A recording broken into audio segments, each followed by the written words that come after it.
Being the first guy to wear one was a lot harder than when everybody's wearing them. Being the first guy that was wearing it, I had to have pretty big shoulders.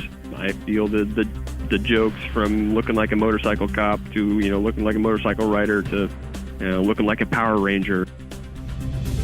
Enchanted Sky Media.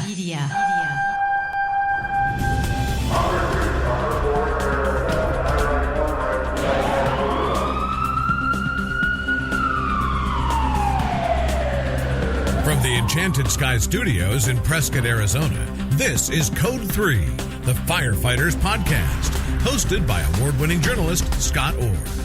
Code 3 features interviews with leading members of the fire service, discussing firefighting strategies, tactics, and other topics you need to know more about.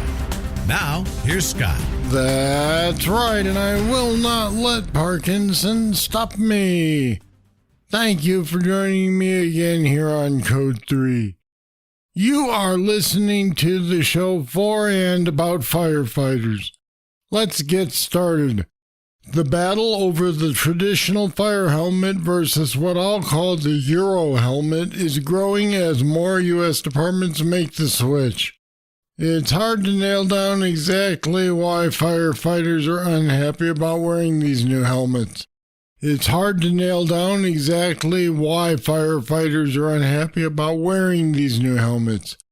They're safer, they weigh less, they offer better eye protection, and they work better with SCBA. Now, the older style's undoubtedly iconic, but is that a reason to keep wearing them? Here to explain why his department chose the Eurostyle helmets is Jerry Helm. Jerry is a training and recruitment captain with Central Whidbey Island Fire and Rescue in Washington State. It's a combination department. Jerry headed up the effort to study and ultimately make the change to these new helmets. And Jerry Helm, welcome to Code 3. Thank you. Thank you for the invite. Appreciate it. Now, you haven't always been a fan of what we're calling the Eurohelmet. Why not? To be honest, the original fire helmet it's an emotional attachment for it. It was a symbol of my dad. My dad started in the fire service years ago. There was some emotional attachment for it. It reminded me of him. And I think there are probably a lot of other firefighters who have similar feelings for various different reasons. But when did you start to change your opinion? After the original helmet I got was not the Heroes Titan that I got. It was a different model made by Rosenbauer, and I demoed that model and quickly found that I was able to do things in that helmet that I wasn't able to do in the other helmet. For instance, I was able to look up without my helmet hitting the back of my air tank. Crawling was a lot easier. Our entanglement prop that we have set up, I was able to crawl through that without getting the big brass eagle hung up on the front on all the wires and stuff. So it wasn't until I actually wore it, that I wore it, that I actually thought, wow, I should really take a hard look, a second look at this. So did you test all these elements, or while you were wearing it, did you discover these things? I went into it initially not really thinking I was going to wear it on shift and not really go into it as a trial period, the first one. Once that was kind of a side effect. I wore it during training, wore it at a couple calls. I actually had an incident where I had fallen through the floor of one of our house fires that we were at. Surprisingly, the helmet stayed right where it was supposed to be. It didn't fall off my head. I fell through the floor into the crawl space. The helmet stayed on my head. It didn't rip my mask off. The added points of contact for the chin strap secured the helmet solely to my head, and it never shifted once on me. So, through the course of trying it, I found that it performed better. And that may come as a surprise to some guys who like the traditional model.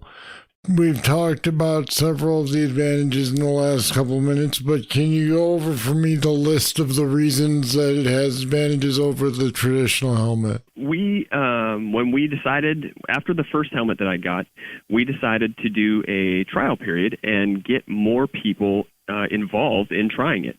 We bought 10 initial Heroes Titan helmets to give people an opportunity, so it wasn't just a me thing. To get organizational buy-in, you've got to get that helmet on other people. Was it difficult to get other people to try it, or were these people who were interested?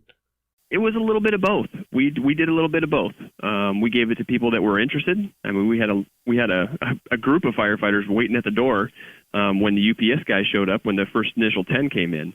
And then we had some others that were kind of hanging back and didn't want to get involved and didn't want to make noise and didn't want to get picked, as one of the people to try it. But once we got it out and about to people, it was important for us to get their feedback. And how we did that is we sent out a survey to the people that got the first initial 10. And it was a very black and white survey on how the helmet performed. We had to tie the helmet's performance not to its appearance and not to its emotional attachments that firefighters have to their PPE and stuff, but to the actual performance of the helmet. How did it feel on your head? How was the center of gravity? How was the interaction with the face mask? All those things that we tied in there had nothing to do with appearance. And so what people came back with was good performance reviews, good performance record. On those evaluation forms, it performed well. So we decided to go that route. And once the naysayers tried it, did they decide they liked it, or were they still begrudging? Honestly, there's still some that like the looks of the other one, and there's still some naysayers that stick by, leather forever kind of thing, and that's fine. But when we can get them to honestly evaluate the helmet under its performance, they didn't have anything bad to say about it under its performance. So does the department mandate them now? Yes, the department followed through with after the feedback from the evaluation forms. The department ended up buying one for everybody. So we're in the process right now of issuing those helmets out. Do you still think back to the old style helmet and kind of look at it longingly? I mean, it's iconic. It really is. It really is. And I've got a helmet that was worn by my dad that sits in my office.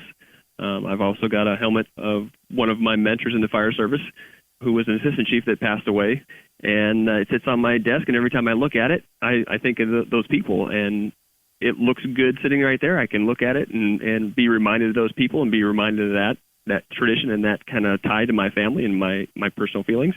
But when I look at that helmet, and it's interesting because the question I posed to the guys when we were doing this was, if you had the traditional helmet and the European style helmet, and you asked your wife, somebody who has no emotional tie to the fire service, you asked your wife or your family member, which helmet would you want me to wear based on safety? Some interesting answers came back. A lot of times your family member who has no emotional tie to the fire service is going to want you to wear that extra protection, or that added protection, or that extra added perceived protection. So when you start breaking it down, I even took a slideshow of the helmet, broke it out, and then I highlighted which chin strap do you think is better? And then I added the internal shell. Which internal shell and chin strap do you think is better? And then I added just the eye protection. Which eye protection options do you think are better? And everybody would, which one everybody would pick. And then the last slide was the outer shells added. And magically, people's answers changed from European style helmet to the traditional style helmet. So once we got people to recognize that their decisions were solely based on appearance and not necessarily on functionality, we were able to gain some ground on people on the buy-in. It has to be a little frustrating from your point of view, having been somebody who's changed your mind, to see people saying, yeah, but still, I don't want the new ones. A lot of the time, it's not necessarily frustrating for me. A lot of the times people don't know what they don't know, and unless you have tried it, you don't know, and we're selling ourselves short, I think, in the fire service in general, if we don't look outside of our own doors, if we don't look outside of our own county, if we don't look outside of our own state. The fire service is much bigger than what's going on inside our own department. And if we don't look what other people are doing and at least give it a fair shot and an evaluation, we're selling ourselves short. I even had guys, I'm gonna cut ear holes in it so I can hear. Hearing came up as a potential area. I'll take a hole saw and cut holes in the side of it. Well, what we found out is hearing's not a problem. It's kind of a running joke now that hearing is affected, but we like to tease the guys that said that. But you know how that firehouse banter goes. Any reaction from the public? Not necessarily the public. Being the first guy to wear one, was a lot harder than when everybody's wearing them. Being the first guy that was wearing it, I had to have pretty big shoulders.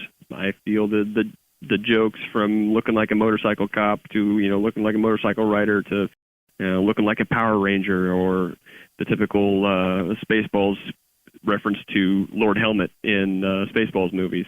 So, I had to have pretty big shoulders when I brought that first one in.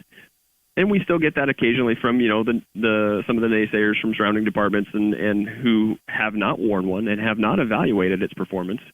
And they're making those judgments based on purely on looks and appearance. So if you do make that decision to at least try it, try to have big shoulders and try to have that water run off your back a little bit, so to speak, because those comments will come. Anytime there's big change, that there's a little bit of fear in there for a lot of people.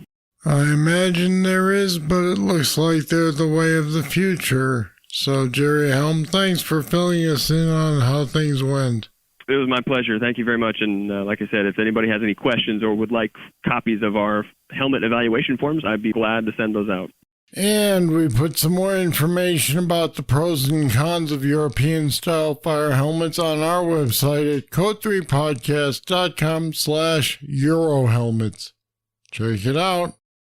After our recent show on roof reports where Gibby Gorman said he'd been looking for a good acronym to sum them up, we heard from Jeremiah King at the Central Arizona Fire and Medical Authority.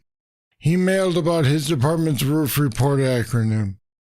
Jeremiah wrote, "When we realized that we didn't have an effective format in which to deliver a roof report, or for that matter even a good idea of what information needed to be included in a roof report, we decided to do some research.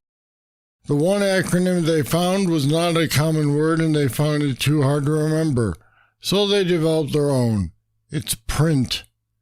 PRINT stands for Parapet, Roof Construction, Identify Dead Loads, Natural Ventilation Points, and Truss Direction. It works for them. Maybe you want to give it a shot yourself. Thanks, Jeremiah." All right, that's it. That's all for this edition of Code 3. This time we talked about the merits of modern European-style fire helmets over the iconic traditional ones. This time we talked about the merits of modern European-style fire helmets over the iconic traditional ones. Where do you stand? Why, especially if you want to keep the current style? I'd like to know. Just email me, scott@code3podcast.com, or leave a voicemail at 562-337-9902. Thank you for listening. I'll be back next time with more, and I hope you'll join me. I'm Scott Orr, and until then, stay safe.